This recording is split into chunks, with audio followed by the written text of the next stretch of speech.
Bonjour, je suis le frère Adavina, donc bienvenue sur la chaîne. N'hésitez pas à liker et partager pour que donner de la force à la chaîne. Et pensez aussi à la petite cloche pour vous abonner et ne louper aucun de nos live notifications.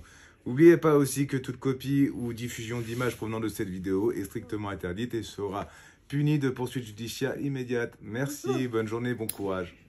Bonjour, bonjour. Je vais m'avancer, décidément, je suis mal casé. Voilà. Bonjour à toutes, tous les abonnés et eux, et toutes les fées masculins et féminins. Oui, ma petite Capi. Alors, aujourd'hui, je vais vous parler de Saint-Martin. Notre cher Saint-Martin, bon, il y en a eu plein. C'est a priori le premier au IVe siècle, Saint-Martin de Tours, qui est très connu parce que on retient qu'il a coupé son manteau de cavalier romain, de cavalier de l'armée romaine en deux, pour donner à un pauvre. Ah, c'est un peu plus profond que ça. Voilà. Alors déjà sa vie, d'après un prêtre, je crois, qui s'est intéressé à lui quelques années après sa mort. Il est mort à 81 ans en 397, ce qui place sa naissance en 316 après Jésus-Christ, c'est-à-dire en plein milieu, vers la fin de l'Empire romain, hein, puisque l'Empire romain c'est le 5e siècle après Jésus-Christ. Donc il n'est pas français d'origine, il est né en Hongrie, dans une ville qui existe toujours, où il est fêté aussi très fortement là-bas. Son père était militaire dans l'armée romaine. Et les militaires, quand ils étaient appelés, ou etc., en fait, c'était autour d'une vingtaine d'années de service militaire hein, qui faisait. Donc, c'était pas nos services militaires ici. Voilà. Et donc, il est élevé principalement en Italie, parce que son père se déplace de garnison en garnison, suivant son affectation, déjà à l'époque. Il va être élevé principalement en Italie, donc il est très attiré par les chrétiens, etc. Mais en tant que fils militaire à 15 ans, comme le règlement l'impose, en tant que fils de militaire de carrière, il rentre à l'armée. Voilà, donc il rentre dans la cavalerie romaine. C'est pour ça qu'il est sur un cheval, etc. Et puis, il va être nommé en France, à plusieurs endroits, à commencer par à Amiens. Voilà. Et là, toujours très fortement appelé par le Christ et les valeurs chrétiennes. C'est là qu'un soir, en rentrant, il tombe sur un SDF quasiment dénudé dans la neige l'hiver, et c'est là qu'il va couper son manteau en deux et lui en donner la moitié. Alors les manteaux étaient en général des carrés ou des rectangles, hein, d'à peu près 2 mètres sur 2, on peut voir ça comme ça. Donc il en coupe la moitié, lui donne, et c'est pas la nuit suivante, c'est la nuit d'après. Le Christ il lui apparaît avec son manteau, et il lui dit « c'est à moi que tu l'as donné ». Et donc ça va pousser encore plus Saint-Martin à vivre pour le Christ. Il va réussir à partir assez tôt, je ne sais pas quel contrat il avait, mais il part au bout de 5 ans, c'est-à-dire il a 20 ans. Et là, donc, il va voir Hilaire, qui deviendra Saint-Hilaire, qui est Amiens, je crois. Mais ce qu'il lui propose ne lui convient pas vraiment, donc il tourne un peu à droite, à gauche, etc. Puis il revient et il lui donne une fonction un petit peu d'ermite, etc. En fait, ça va devenir Saint-Martin va le transformer en monastère, son lieu d'ermitage. Et puis il va être très dévoué, etc. Il est très exigeant avec lui-même. Et en fait, Saint-Martin va très rapidement, on va lui accorder des miracles, beaucoup de miracles, etc.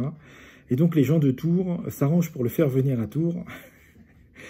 Et contre l'avis de l'église de Tours, enfin une partie, ils s'arrangent pour qu'il soit élu évêque. À l'époque, c'était élu évêque de Tours. Donc c'est comme ça qu'il devient évêque. Il se donne à fond dans sa fonction. Et non seulement au niveau de son évêché, mais il va partir avec un groupe pour annoncer la bonne nouvelle, évangéliser un peu dans toute la France. Voilà, dans toute la Gaule, on va dire. C'est la Gaule à l'époque. On est quand même avant... on est avant les Francs et Clovis. Donc, on a à peu près 50 ans avant les Francs et Clovis. Donc, il part, il revient et il va mourir en 397, donc, si mes souvenirs sont exacts. Alors, pas à Tours, mais dans son diocèse, où il est parti régler une affaire, un conflit entre qu'il y a dans une paroisse, et en fait, il va mourir, il va le régler, et il va mourir dans cette paroisse. Voilà. Donc, son successeur...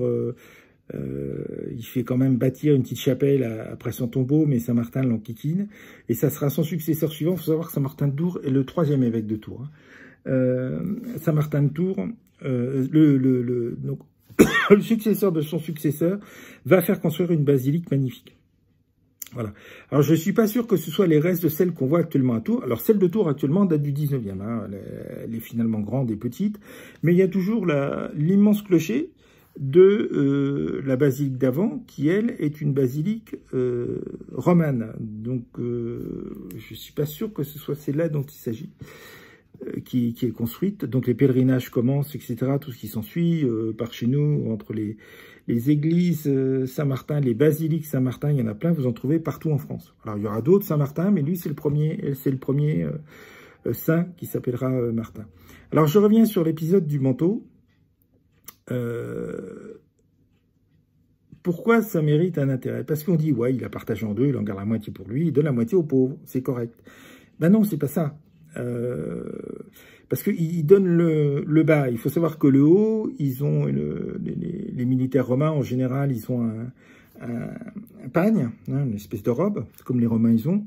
Ils ont des sous-vêtements avant, et puis ils vont souvent avoir un renfort, une cuirasse en cuir, et parfois en métal ou autre par-dessus, etc. Bon, tout s'y s'ensuit. Donc en fait, ils ont le haut n'a pas froid. C'est vraiment le bas, puisque je vous rappelle que à partir du bas des cuisses, ils n'ont pas y compris au temps de Saint-Martin, ils n'ont pas les jambes ne sont pas couvertes. Voilà, donc l'hiver, il traverse comme ça. Ça viendra par la fin de l'Empire romain, où les militaires se mettront à avoir des braies, hein, qui est l'ancêtre du pantalon, par les Germains, etc. Et donc, on va se répandre les braies facilement, ce qui va éviter aux soldats d'avoir froid l'hiver, bien sûr. Voilà, parce que évidemment, le nord de l'Europe, de la Gaule en particulier, c'est pas le climat de Rome, qui est plutôt dans le sud de l'Italie. Hein, c'est complètement différent. Voilà. Donc, il coupe la moitié de son manteau, sa cape. Pourquoi? Parce qu'il faut savoir que les Romains payaient la moitié de leur tenue.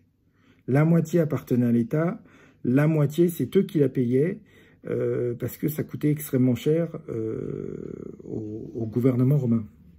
Quand je dis gouvernement, parce qu'au début c'était une monarchie, après ça a été la République, après l'Empire. Donc au gouvernement c'est plus simple, ça englobe tout.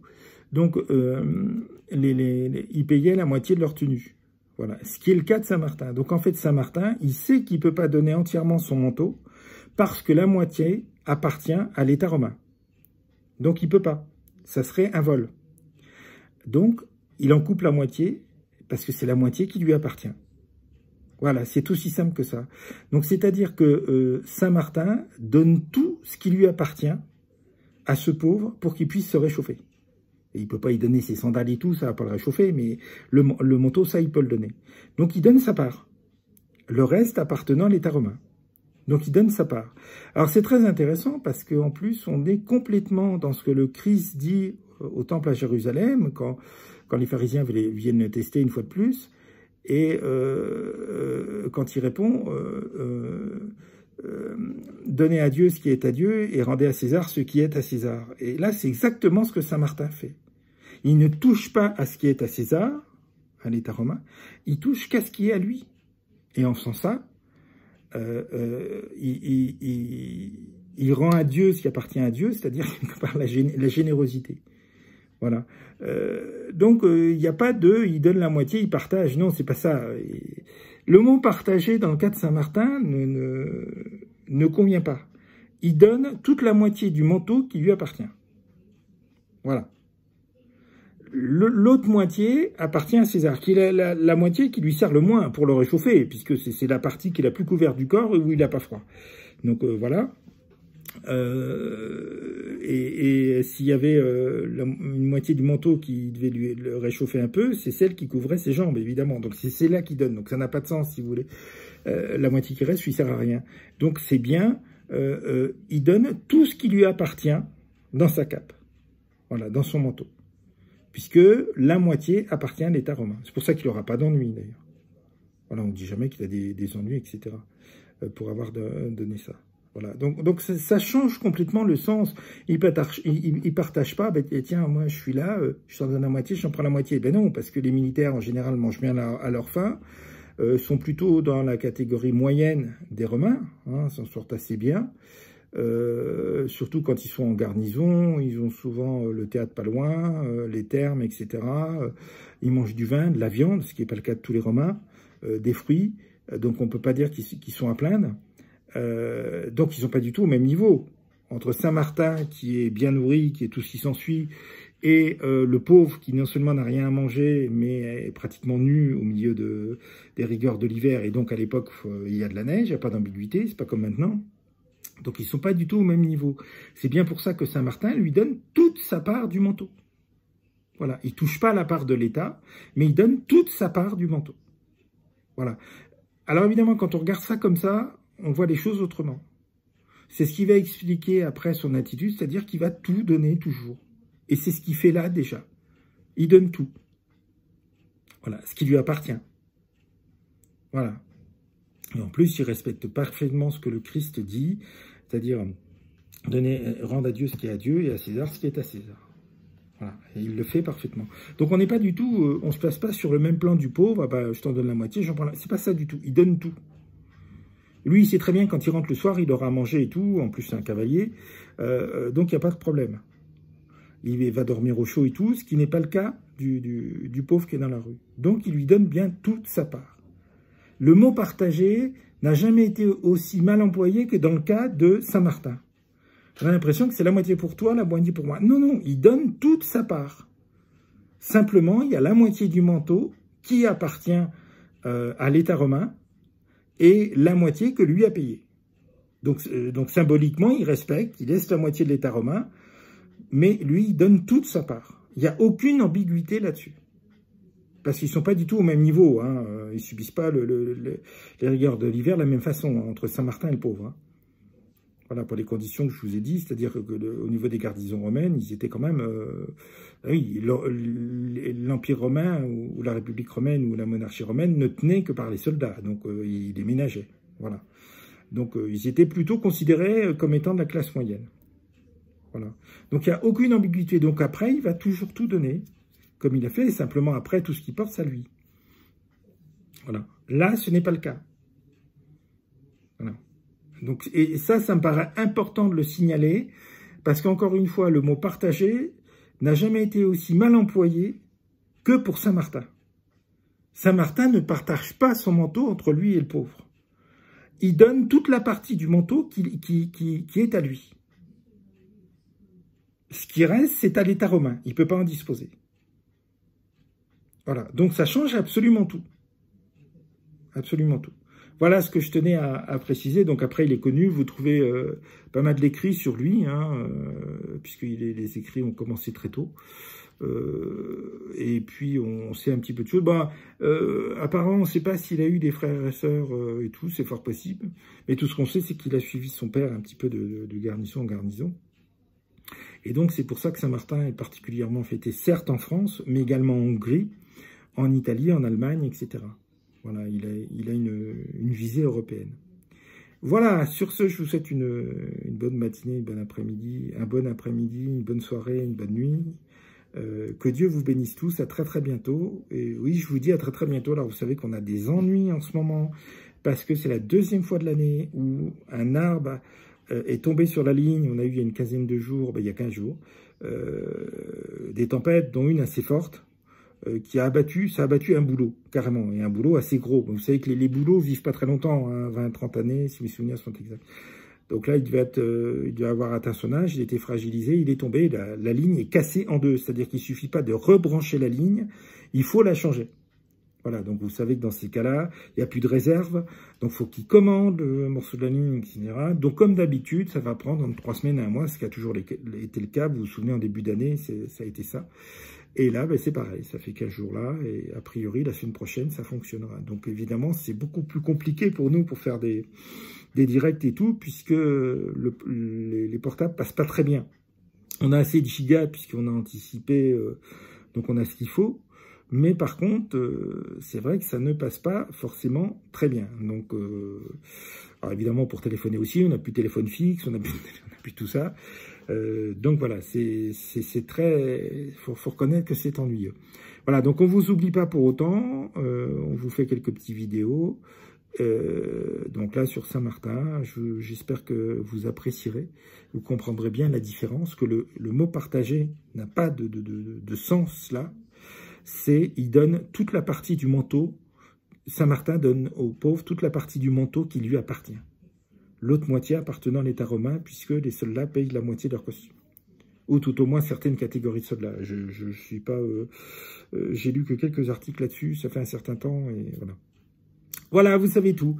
Eh bien, bonne soirée, que Dieu vous bénisse toutes et tous. À très bientôt. Alors, rebonjour à propos de Saint-Martin, donc ce sera la suite. J'ai oublié de vous dire que Saint-Martin est fêté le 11 novembre. Alors, je ne sais pas si ça correspond à l'arrivée de son corps à Tours. Vous savez où il y a l'été de Saint-Martin, au fur et à mesure que la barge avance qui contient le corps sur la Loire, toutes les berges fleurissent, hein, ce qu'on appelle l'été de Saint-Martin. Ou si ça correspond à sa date de décès. On sait très peu sur sa date de décès, sa date de naissance. La date de décès, bon, on sait qu'il est mort en 397, on n'a pas tellement de précision, donc il est possible que le 11 novembre soit le jour où il arrive. Donc c'est effectivement le jour de l'armistice de la Première Guerre mondiale. Donc c'est intéressant, doublement intéressant que ce soit la fête d'un saint qui était militaire. Voilà.